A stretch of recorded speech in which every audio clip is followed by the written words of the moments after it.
అచ్యుతాపురం సెజ్లో జరిగిన ప్రమాదంలో ఓ యువతి తన అన్నను వెతుక్కుంటూ వచ్చారు.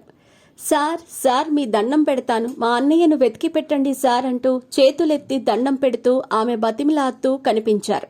తన చేతులతో మొన్ననే రాఖీ కట్టానని, ఇంతలో ఇలా తన అన్న కనిపించకుండా పోయాడంటూ ఆమె కన్నీళ్లు పెట్టుకున్నారు. ఈ సన్నివేశం చూసి అక్కడున్న అందరి కళ్ళు చెమర్చాయి. అనకాపల్లి జిల్లా అచ్యుతాపురం సెజ్లోని ఫార్మా కంపెనీలో ప్రమాదం తీవ్ర విషాదాన్ని మిగిల్చింది. ఈ ఘటనలో 17 మంది చనిపోగా 40 మందికి పైగా గాయాలయ్యాయి. అయితే ప్రమాదం జరిగిన సమయంలో గాజువాకకు చెందిన ఓ యువతి తన అన్నయ్య కోసం వెతుకుతూ అక్కడికి వచ్చారు. తన చేతులతో అన్నయ్య వెంకటసాయికి పండుగ రోజు రాఖీ కట్టానని, బుధవారం మధ్యాహ్నం కంపెనీలో విధులకు హాజరయ్యేందుకు వచ్చారని ఆమె చెప్పుకొచ్చారు. తన సోదరుడికి కాల్ చేస్తుంటే రింగ్ అవుతోందని, కానీ లిఫ్ట్ చేయటం లేదని అన్నారు. తన అన్నయ్య ఏమయ్యారో తెలియటం లేదంటూ కన్నీటి పర్యంతమయ్యారు. గాజువాకకు చెందిన కిరణ్మయి తన సోదరుడిని వెతుకుతూ చేతులెత్తి దండం పెడుతూ సహాయక చర్యల్లో పాల్గొన్న బృందాలను బతిమిలాడుతూ కనిపించారు. ఈ సన్నివేశం చూసిన అందరినీ కంటతడి పెట్టించింది. తన అన్న ఫోటోను మొబైల్లో పోలీసులకు చూపిస్తూ ఆమె బోరున విలపించారు. గాజువాకకు చెందిన వెంకటసాయి ఫార్మా కంపెనీలో విధులకు వచ్చినట్టు తల్లిదండ్రులు నాగేశ్వరరావు, వెంకటలక్ష్మి చెబుతున్నారు. వెంకటసాయి ఆచూకీ తెలియకపోవడంతో కుటుంబ సభ్యులు కన్నీళ్లు పెట్టుకున్నారు. మరోవైపు అచ్యుతాపురం సెజ్ ప్రమాదంలో గాయపడిన కార్మికులకు ప్రభుత్వ, ప్రైవేట్ ఆసుపత్రుల్లో వైద్యం అందిస్తున్నారు.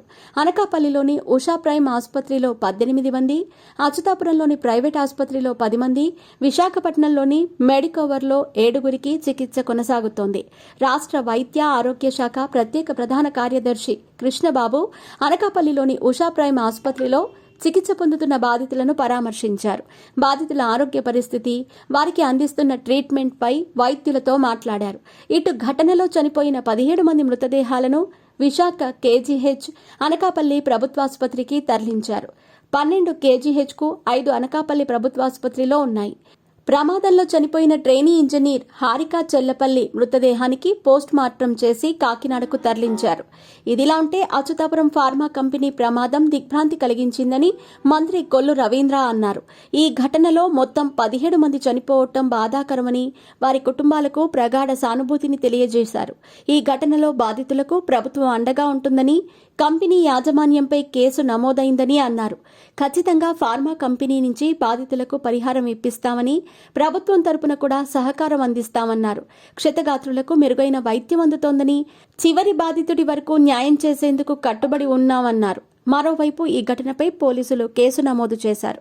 మృతుల కుటుంబాలకు ₹1 ఎక్స్గ్రేషియాను ప్రకటించారు. కేంద్రం తరపున మృతుల కుటుంబాలకు 2 లక్షల పరిహారాన్ని మోదీ ప్రకటించారు. గాయపడిన వారికి 50,000 పరిహారాన్ని ఇస్తామన్నారు.